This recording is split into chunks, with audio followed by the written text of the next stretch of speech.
Nocturne, not too surprising here.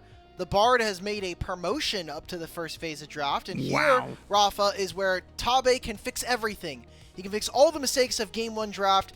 We can B1 JunJia's Xin Zhao right now. If we want to return to old bans in the first game, Nocturne would be the play here.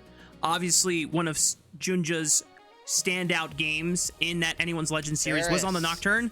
Okay, so with the Varus ban, look, Nocturne Xin Zhao, take your pick. I think, given what JunJia was able to do in the Nocturne game in Anyone's Legend series, just first pick that guy. Go ahead, slam it. Could be Nocturne. I think Nocturne, without seeing what the side lanes are going to look like, is a little dangerous, so it's going to be the case. Weibo, I think, can have a bunch of different champions that they can go for. Renekton is still available. Sion is still available. So if we start to get spicier matchups that involve things like Gnar or Jace, then I think that JDG can have a lot more to stand on. But like, what is going to be augmenting this champion? We, I think, really need to be focusing on pairs that are either going to allow for roaming supports or any kind of matchup really that allows for Rakan to come through, and that champion is not at all popular right now. Well, yeah, we're not going to see the Rakan this game. Both of our supports get locked in. Weibo Gaming go for the lane power of Corki Nami. JDG respond with Ezreal Nico. So Gala, weak side king, hopefully this game, while Vampire gets a chance to roam alongside this Nocturne and make some plays. All right. So, Weibo, do we just pick jungle? Honestly, I would not be surprised if we just see pick mid, like blind mid. Yeah.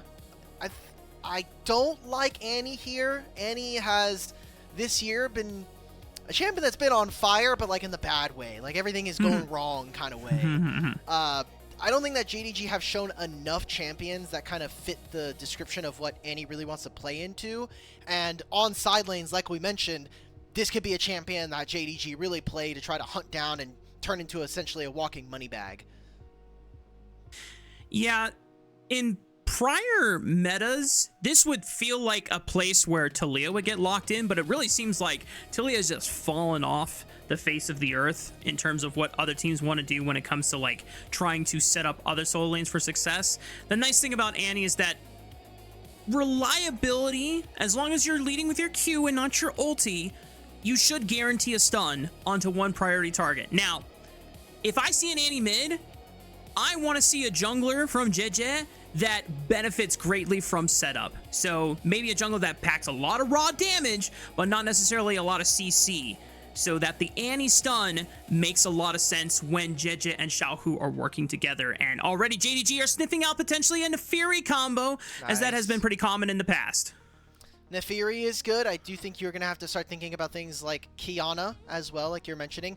Mid lane, I think, is interesting because looking at HongQ's pool, Azir and Ryze are already gone. Annie obviously taken here in this draft.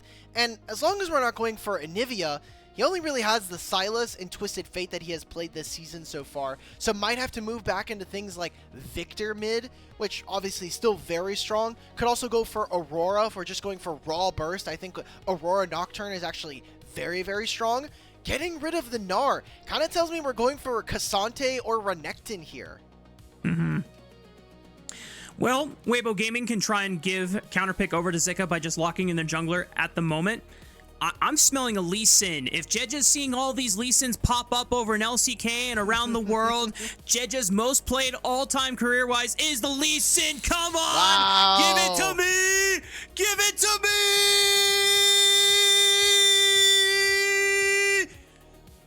Let's go!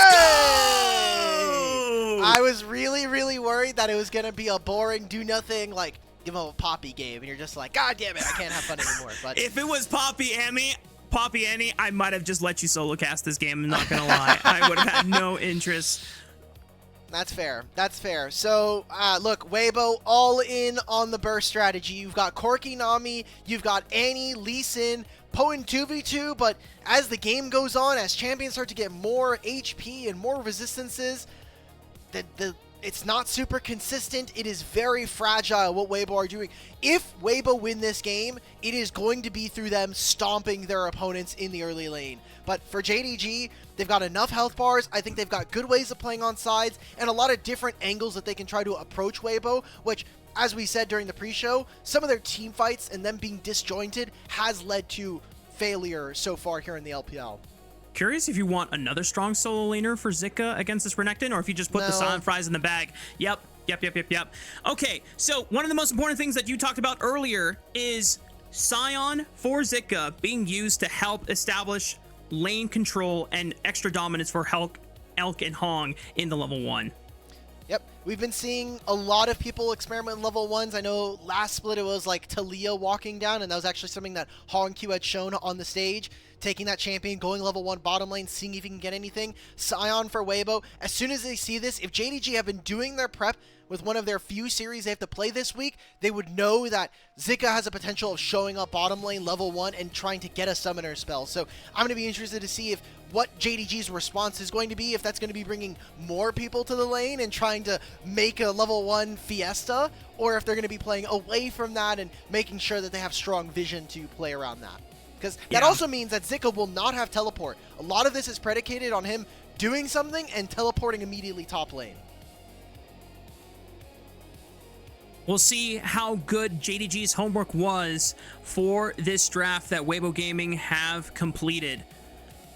I am so excited about seeing Jiejie return to Lee Sin as more and more junglers around the world are going back to the Blind Monk in a world where early skirmishing is so heavily prioritized and favored, and somehow, some way, every jungler who has played this game long enough will find a way to return to Lee Sin, and it really is going to come down to how well he and Xiaohu can snowball the map as we hit Summoner's Rift for Game 2.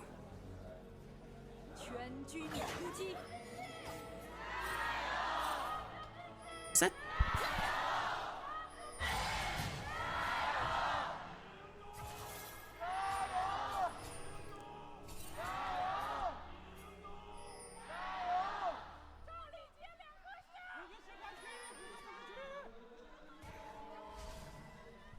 Well, I thought Zika did end up going bot lane, but they didn't do anything, so he just walks top. He doesn't have to use his TP.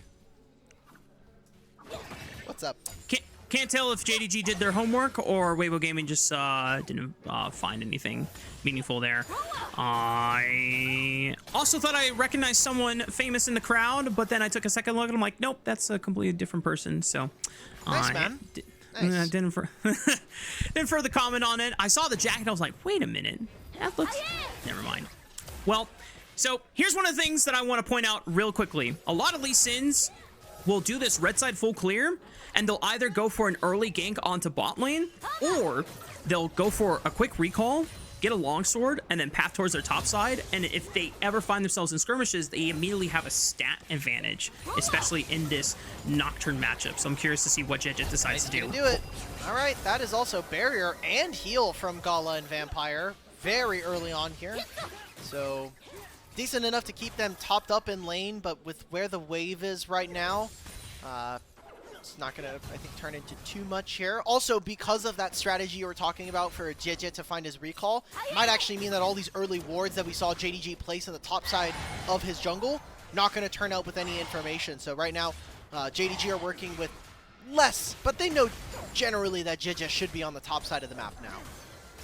I like that point, though, because it does put a little bit of fear in Gala and Vampire trying to figure out, all right, do we have to give push now? Can we stay overextended? We have no idea. We haven't seen Lee Sin in a while, but this just is giving more favor over to this Lee Sin to be able to just clear out his camps relatively around the same time.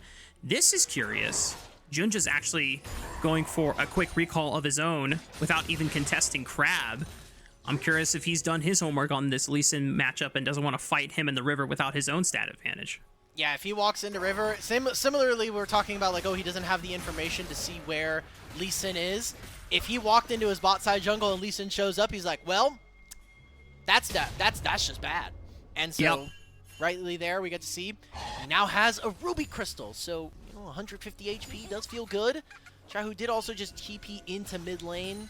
Similar there for HongQ. We're just going to be playing potentially for respawn Raptors, but They even grabbed Hong to move here to make sure that there's no invade. They want no repeat of what happened to Tarzan to happen here. Oh, absolutely. They know how devastating JunJia's Nocturne was in that series, so making sure that Jiejie is protected can always guarantee that he'll have the upper hand. Pre-level 6, Lee Sin ganks, like we talked about, has no CC in his kit. He's really just kind of hoping that his lanes will set it up for him. Obviously, Xiaohu can provide it, but hasn't had a moment to look aggressively onto mid. Either HongQ has been in a safe position with ward coverage, or Xiaohu just hasn't been there in time to be able to set up the gank. So as long as JDG are able to prevent any of the early snowball from this Lee Sin Annie combo from going off, or Elk and Hong winning their lane in a devastating manner, this is a fine game state for JDG Gaming. It's only 4 minutes. Gotta give them a little bit more time to cook. We don't want it to be too premature here.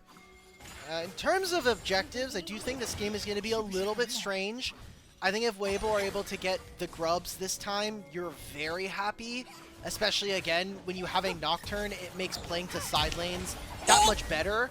Oh my god! I didn't even think he had it like that. Xiaohu!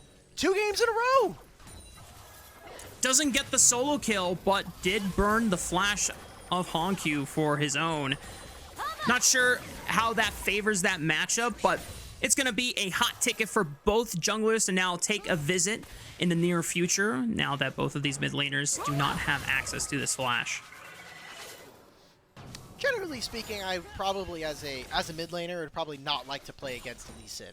Just plainly, unless my name is Jack or something like that. So, all right, with full clears going underway, I think that would be a good place to start for JDG. Get level 6s on a lot of your champions, especially for Nocturne, which will be coming up soon.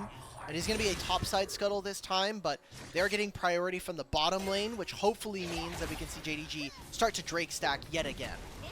Oh, I like this from Xiaohu, though. He hits level 6, immediately goes for the big chunk on the HongQ's health bar. It should make the Dragon take a little more dangerous for JunJia, but because Jiejie is not going to be willing to cross, and like you said, bot lane prio from Gala and Vampire, he's still going to go for it anyway. I think Xiaohu's just a little bit sad because we've seen early levels. We don't see this too much with Orianna anymore, but if you have that ultimate, a lot of times you could just use it to get a free recall or force priority in your lane. Currently, we're seeing Tibbers be basically a super enlarged cannon minion. I don't know why I need to see Heartsteel set on my screen, but I'll try to ignore it. I think the keyhole vest is really messing with me right now. Get those away, bro. Put those away. We're trying to play some wizard games, man. We're trying to be professionals here. Put those things away, man. I can't focus. Unfortunately for Jiejie, has not been able to find any success ganking this flashless Aurora. HongQ has, for what it's worth, has played very safe in this lane, and because Xiaohu doesn't have a guaranteed way to lock him down and close the distance fast enough, it's been a lot of time spent that has not found any productive results for Jiejie and Xiaohu, since CS is still somewhat even.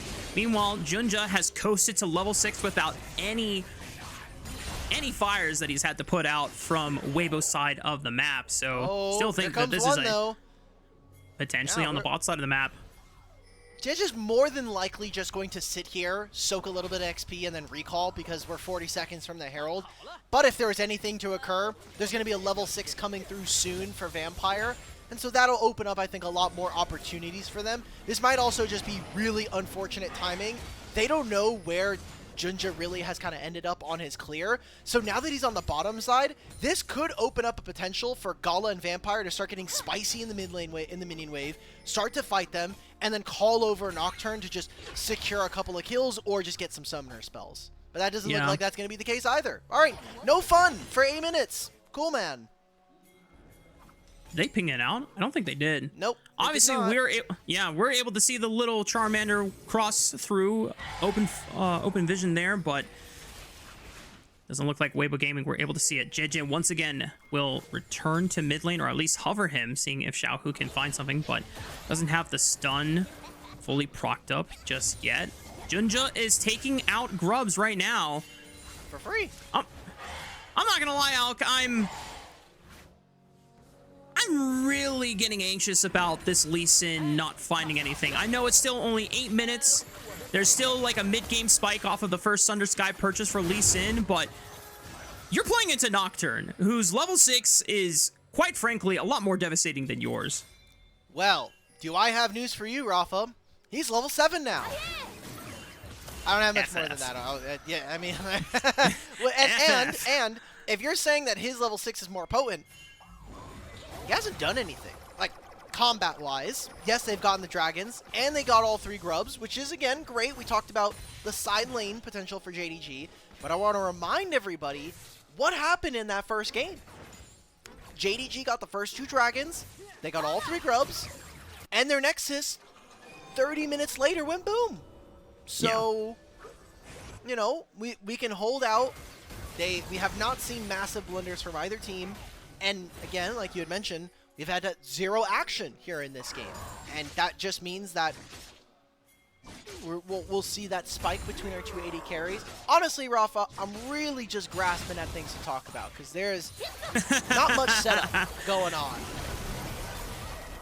There we Attempt go. on Complain. ball lane, potentially. Vampire. Dude, Complain meta is so OP. Just like that, we see Tidal Wave being used, and Vampires burned both Flash and Summoner Heal. That is expensive. Like, Hong using Ultimate, it doesn't actually end up costing Weibo very much here because we're going to be walking to a Dragon, and even if Vampire has Ultimate, he has no Flash now. So this is very easily something that Weibo could react to and potentially abuse going into this next fight. So I think it's really important we see JDG try to make something happen in the bottom side. You already see now that they're getting vision. Aurora fades into bottom side jungle. So I, like you were mentioning, getting a little bit maybe anxious. I think for JDG, you need to pick up the pace a little bit, and how are we going to get around this summoner spell disadvantage? Yeah. Because on the one hand, while we talked about Lee Sin, you want to be able to do things early before the Nocturne can find an effective gank. It is on JunJia to now pay it forward and actually make the advantage something that they're able to execute well. Paranoia has not been activated yet, but he did take the time to farm up this Hex Plate, so now the return value on having that cooldown come up much faster will make the first one feel less of a dud if it doesn't really pick up anything. Yeah, and look at the items right now. I mean, you're talking about jungle items being completed for both of them, but I'm looking at mid-priority. Aurora got to push in a wave. Xiaohu is now stuck and on vision. It was a very good setup from JDG right before 40 seconds. We saw them taking recalls, putting wards down. This cuts out a lot of the ability for Weibo to walk in, but they have no control of the bottom side. I mean, Vampire can't even flash ult somebody to protect the Tri-Brush. He dings his quest, he gets the Unleashed Teleport, Vampire unleashes the Pop Blossom, and the cover of darkness allows it to go off without a hitch. First blood happens onto Xiaohu, and it goes into Gala's pockets, but now the rest of the fight continues. Xiaoxu affecting the backline, Zika joins the fray, but Jiejie and Hong are forced to flee. Zika has to pop the flash just to survive, and on top of it all, JDG get the second dragon of the game. Turning out the lights versus Annie is broken. She cannot land any of her spells effectively if she can't even see who she's trying to stun. And JDG, they make out big with that play. They get kills on top of it, and they get the objective. We'll see how this plays out. I was worried that Xiaoxu's TP was a little bit too far from this fight, but when they turned off the lights, Xiaohu's all by himself on that play. Vampire comes around the corner on the ward, boom, snaps his head off, and then we get to see JDG take over the rest of this fight. This is a strong start to this game, and a much better one from what we saw in game number 1. Nice to see JDG bounce back with a promising start in this second game. Almost a 2,000 gold advantage. Everyone from JDG benefiting off the fight since it was effectively a 5-on-5. Now looking forward, what can Weibo do to try and recover from this deficit, as it's potentially a mid lane play? Jiejie, there we go. King Flash off of the Ward Hop, there you go, and set it up for Alk to cash in. Are you happy? You were really excited about this Lee Sin play, and I know he hasn't done very much in this game, but did that fill you with some joy? Dude, that was the dopamine I needed right then and there. I'm now satisfied for the next few minutes. Awesome. That's good, because that's what Weibo are going to basically be repeating on cooldown. There's no Dragon's Rage kick, but I think the breathing room that you get, and look at the lane assignments here. JunJia has to come mid, clear the wave. Vampire's going to now approach and maybe just clear out some wards on top side. They're trying to swap some of these lanes. It's probably much better for Xiaoxu's case for him to be into the Scion, and Scion's just going to negate any of these matchups. He doesn't have any MR, but I think the amount of HP he already has is going to make it a little less appetizing for HongQ to push. So right now, JDG comfortably in the lead, 1,000 gold and the first 2 dragons and the first 3 grubs. So any side lane plays they can get with JunJia or the Vampire making plays can really, I think, explode the gold lead here, especially if they're able to hit these turrets.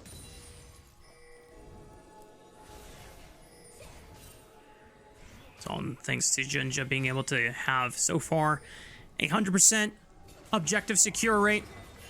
Thought that JunJia was going to look for a top lane play, but because Xiaohu still has a flash, Nocturne solo diving an Annie potentially, even if Renekton is not far behind, is not going to be enough for JunJia to feel comfortable about the play.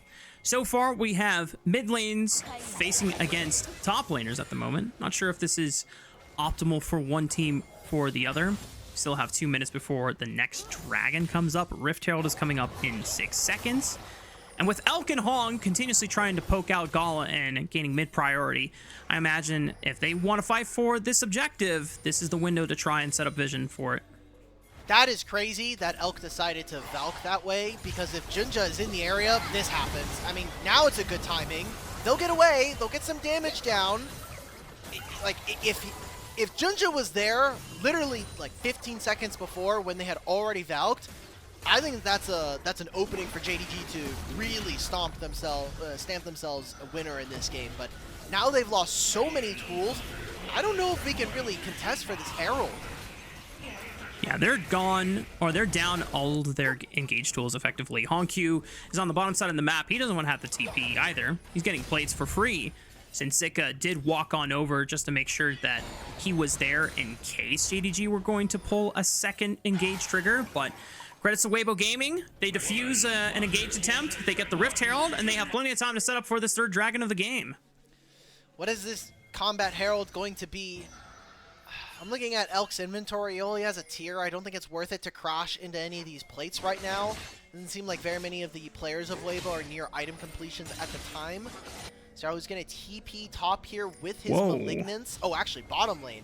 Maybe they make a play here. JunJia has his ultimate coming up in 5 seconds. If he stays up in this wave, maybe that's something to look for. I think right now the eye of the prize is going to be this scuttle that's spawning soon. So I know that Zika can always cross the map in rapid fashion with his ultimate. I find it strange that he just burned the teleport to the top side of the map. Like, unless his purpose is to just make sure that Xiaoxu cannot TP. I think that is. Okay, well, because yeah, he's trying all to he has to do is stop him. Like, if Xiaoxu can't TP in front of him, and at any point Zika could just say, look, baby, we're not fighting this. You can see already Weibo's response. Let's go for the Herald. They can't start the dragon without us anyway. And kind of trapping JDG underneath their turrets is a really good way for Weibo to get a lot of gold. Jesus Christ, they just ate like 600 gold out of that. They'll trade a turret. At the very least, they'll trade, and the gold lead will now be equalized. But yeah, mid-turret does feel nice. Zika's now walking on over. Looks like Weibo Gaming are now thinking about trying to pressure for this dragon. And because Zika's already here, he doesn't have to worry about having to match a TP. But I'm curious if JDG want to expend Xiaoxu's own TP or just let this Renekton collect even more gold. They say, let's turn for the fight. Vampire looks with a Pop Blossom right on the Jiejie. He safeguards away. No, he's alive. He flashes away for the True Shot Barrage. Xiaoxu now arrives. He's looking for the flank. Flash right on top of the Annie, and Xiaohu is gone. Gala shifting forward, confident from the rest of his team being able to back him up. Has he taken too much damage? He's forced to flash and pop the barrier. At least at his case, JDG still get the third dragon of the game. All right, Raafaa, this game is now all about top lane right now. See a play. Let's see if Jiejie can escape this. Oh, no. Damage. Kick. He gets some healing off of the safeguard second cast and just autoing HongQ, but Jiejie still lives. Cool. Top lane is where it's at right now this game. I mean, this Renekton is so damn broken. We'll see another attempt here from Vampire. The flash from Hong means that he stays safe, but look at Renekton in the back line. He goes right behind. No one from Weibo knows that he's in this position. Gets right onto Xiaohu. That's the anti-dead immediately. And he is so tanky that neither Elk nor Zika can really do anything against him at this moment. And with all of this being said, even with all of these summoners being lost, it is now Mountain Soul Point for JDG. Some of the worries that we had from them in this game start to worry less when you have so many resistances on your side, and especially for Xiaoxu, who is going to maybe go for anything like a Sterix Gauge second item, and suddenly there's a 4,000 HP Renekton that nobody can burst out anymore. And when you think about Weibo Gaming's effective damage profile, there's not a lot of sustained damage. A lot of it is just kind of like a shotgun comfort, right? You're looking for that initial burst. You're trying to just blow someone up and create the numbers advantage, and it just makes your Corki feel a lot more confident about being able to continue the extended play. But if you can't even get through the Sterix Gauge, like you mentioned, is probably coming in for this Renekton, or the Mountain Shield itself, FF, we're going to game 3. Exactly. So let's see what else we can get. I mean, this is a strong JDG game for them. They've set up their objectives well, which has been probably the highlight of their season so far, has been how they set up objectives, go around into dragons, set up a lot of wards about a minute and a half beforehand so that you have perfect information going into these plays. This is now 2 dragons in a row where we have seen TP flanks set up for Xiaoxu to succeed in. No one's killing him under this turret. We're just farming plates. Two-shot barrage is coming in just to kill off the wave. Decent damage onto the Weibo Gaming members. They have JunJia. I don't know if they want to be able to send it with Paranoia and Vampire walking up as well. This looks very reminiscent of the Anyone's Legend series. JunJia goes in first. Xiaoxu trying to follow up. Dead. There's a TP coming from HongQ. And Weibo Gaming are in a world of trouble as Vampire finally connects the Pop Blossom. But just as I say that, they've lost out on their 2 frontliners. Vampire might be the next one to fall. Jiejie goes in. He finds the kick in the goal. There's no flash on him. Kill this guy. Weibo Gaming spring right back into action. And they're going to go for Baron immediately. I mean, we saw this fight just completely fall apart. JunJia goes forward, dies immediately. And then there's no damage. HongQ's not able to get any of it onto the Aurora, from his Aurora onto the meaningful carries of Weibo. And Jieje's Lee Sin looks untouchable in these fights now. Level 12, Baron for free. And guess what? We're a minute and a half before this dragon. No flash for some of these big carries. I think it's a very tough fight for Weibo to take after this. See how exactly they got to this place. Look at where the carries are. Gala's nowhere near this fight. All the damage dealers for Weibo are available to them. HongQ's bouncing in between. Vampire is landing damage, but it's onto Jiejie and Zika. It does nothing to these 2 champions. And this is what Lee Sin does. If you have no front line, he gets right onto those, squishy champions. Boom, you're dead. They were able to blow up Elk, but it took so long and it costed so much from JDG.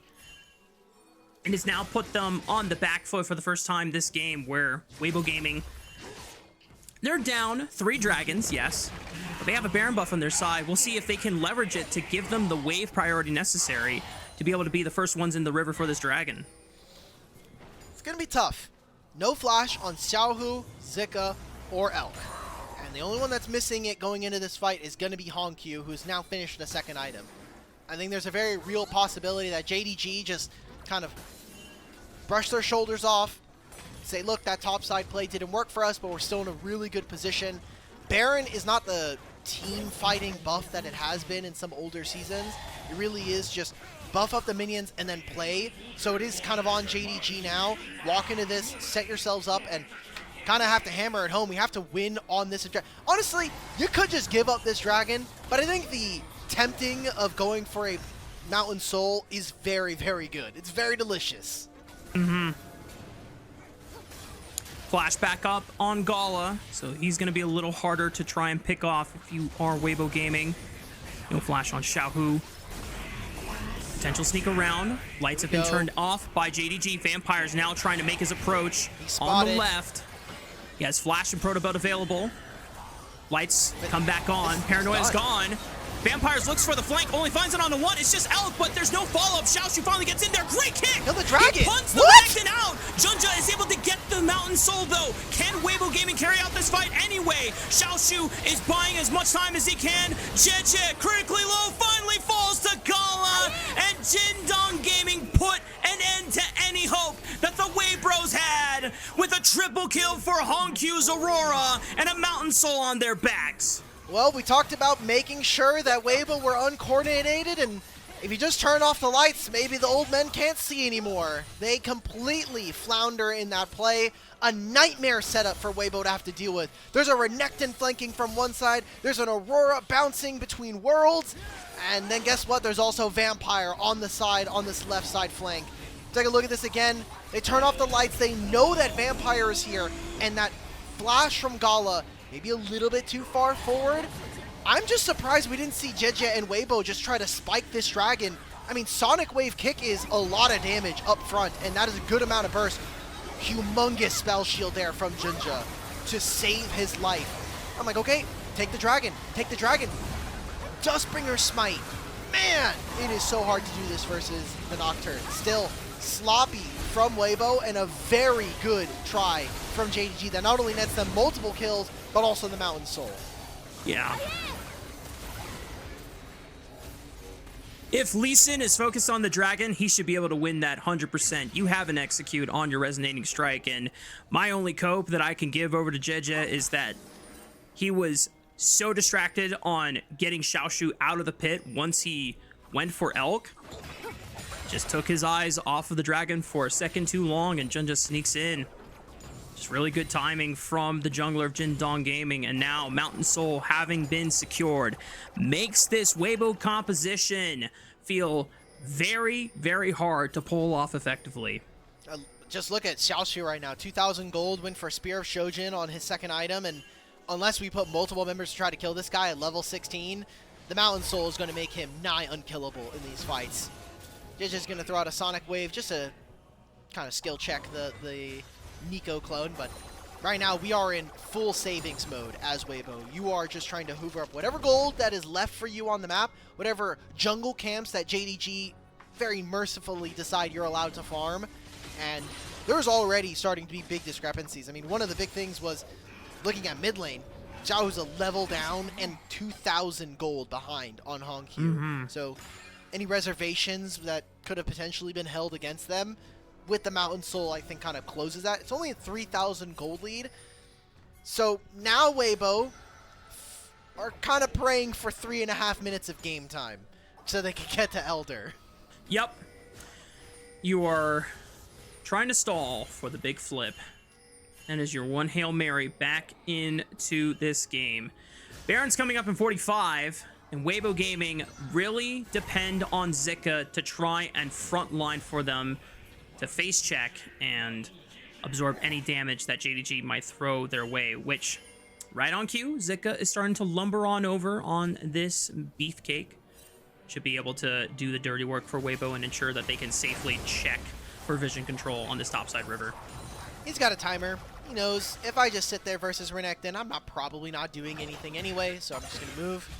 It's a lot better than just TPing because he just gets to be there for his team. They get to play on the mid wave. They're losing side lane pressure, so that's gold for now going over to JDG, but Weibo will take this as time to get position in the topside river.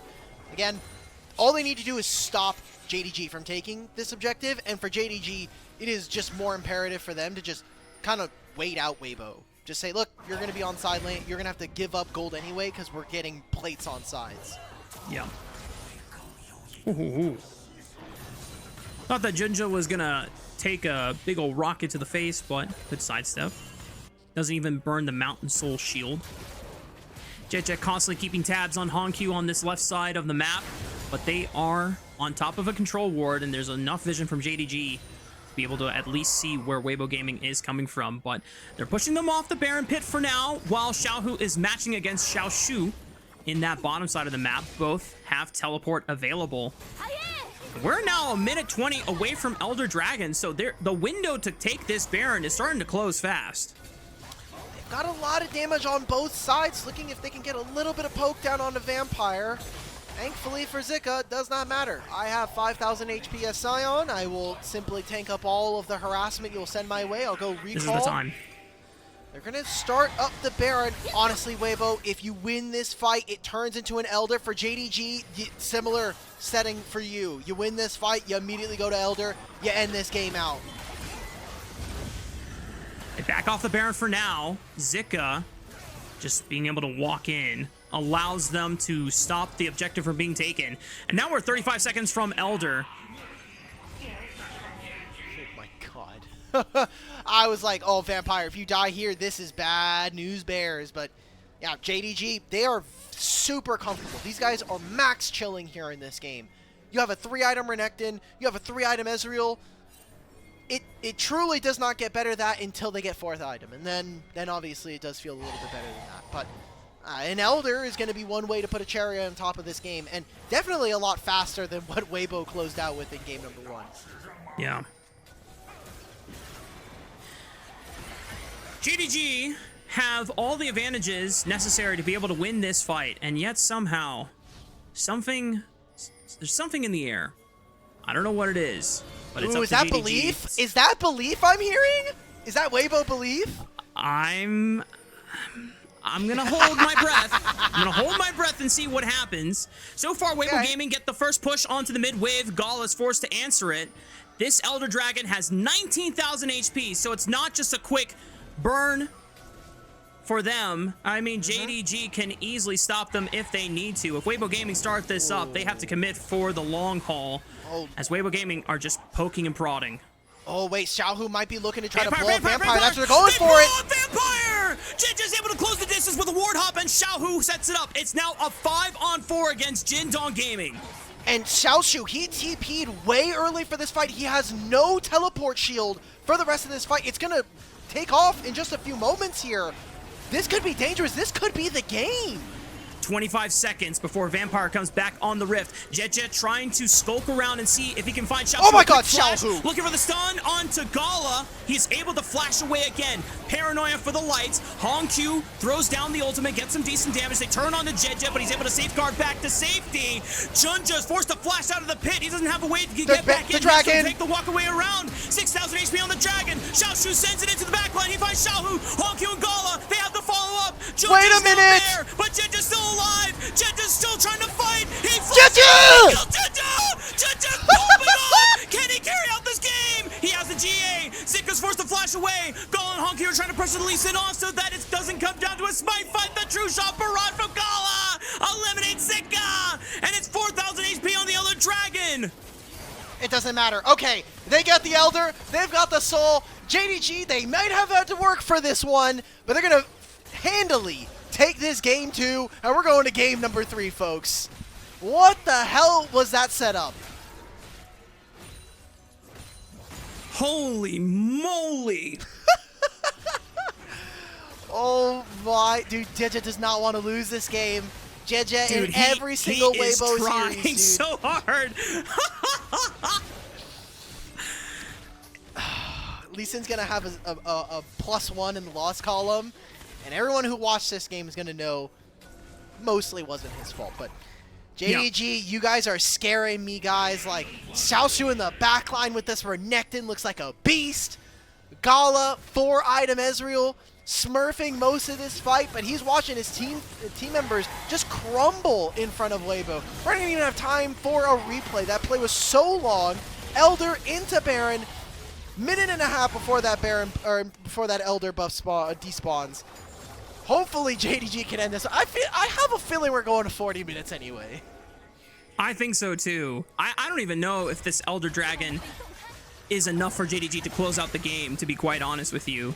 Elder just secures the Baron for them, and we'll see if they can actually get work done. Jiejie did not die in that fight and has a GA. He's also working towards a death stand. So this Lee Sin, if you thought that he was too damn slippery and not easily killable, just wait and see if Weibo Gaming are able to give him that grace. But JDG are pushing strong on this top side. They finally break open the base with the inhibitor tower falling, and these empowered Baron minions should be able to do the trick in eliminating the inhibitor as well. Yeah, 2 minutes, and I think more importantly is those 3 grubs that we remember all those minutes ago. It is making it so easy for JDG to just wipe away at these turrets. Two cannon minions right now firing away at this one Nexus turret, and there's a siege on mid at the same time. Weibo are getting pulled across the map, and there's still an Elder objective here for JDG. JDG are just biding their time and letting the minions do the work. Vampire with the pressure ultimate finds Xiaohu. Jiejie tries to save him, but Annie is blown to smithereens and Jiejie's GA is gonna be popped. Xiaoxu will lead the charge, force Weibo Gaming back into their fountain. Boom. It doesn't even matter if he goes down because the Nexus is exposed and JDG are going the distance. Wow, this gold graph is gonna be terrible. I cannot wait to see this thing. It is gonna be close. It's gonna be 2,000 gold lead, 2,000 gold lead, lost, 2,000 gold lead again for JDG. Then it's gonna go to 4,000 and then 8,000, and then that's basically the graph. A very slow and methodical game for JDG. Yep, slow and methodical. And it was so methodical that Weibo Gaming decided, all right, guys, it's all or nothing. And back-to-back fights, there was multiple flashes of brilliance from Jiejie's Lee Sin, and it almost made me think that there was a chance, that there was a way where the Lee Sin could just 1v9 if you are good enough at the champion, but I think the Mountain Soul just makes it so hard to consistently find those angles, to find those moments to step up and be a hero in saving those games from certain doom. But as we head to game 3, Alk, what comes up as priority picks now? Let's just assume that it's the same bands that we've been seeing.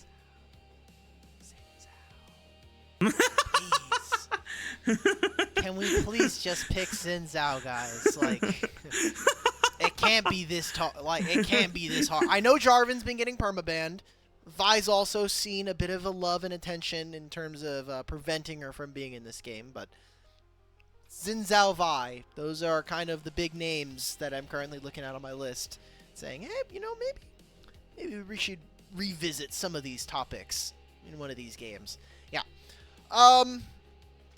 A very strange game because, one, you got punished, Raafaa. You got punished. Mm-hmm. You felt hope, and that's where you went wrong. You that's what you get for being a flip-flopper, honestly. You gotta have it before the series. You can't just, like, you know, oh, maybe they'll schmooze their way into an Elder steal. No.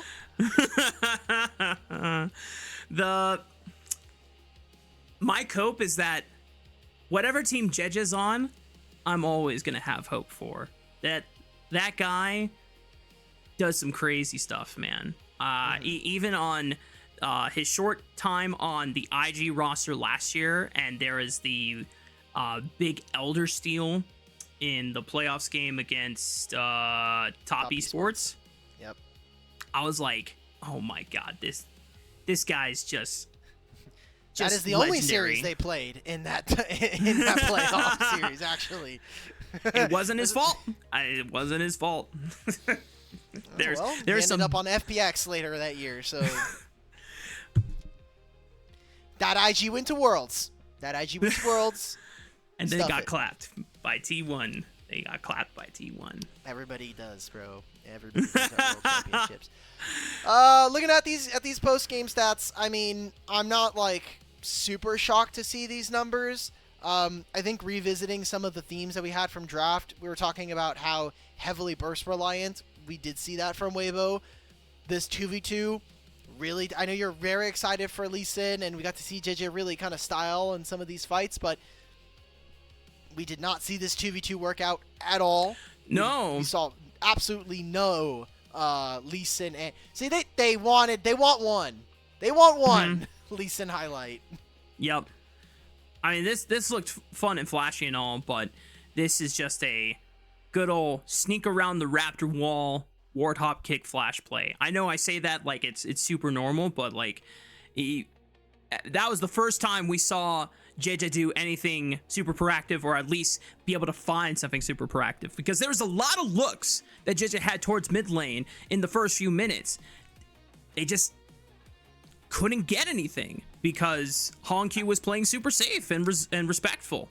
Do you notice what's up with these replays, by the way? These are that? all like Weibo favored replays. Oh yeah. we just had the one, well, maybe not the dragon fight is favored because they do end up losing it, but they're all focused around Lee Sin. Okay, let's see. Is the this one's not really Lee Sin. This one's probably the least Lee Sin out of all. This was a really good kick.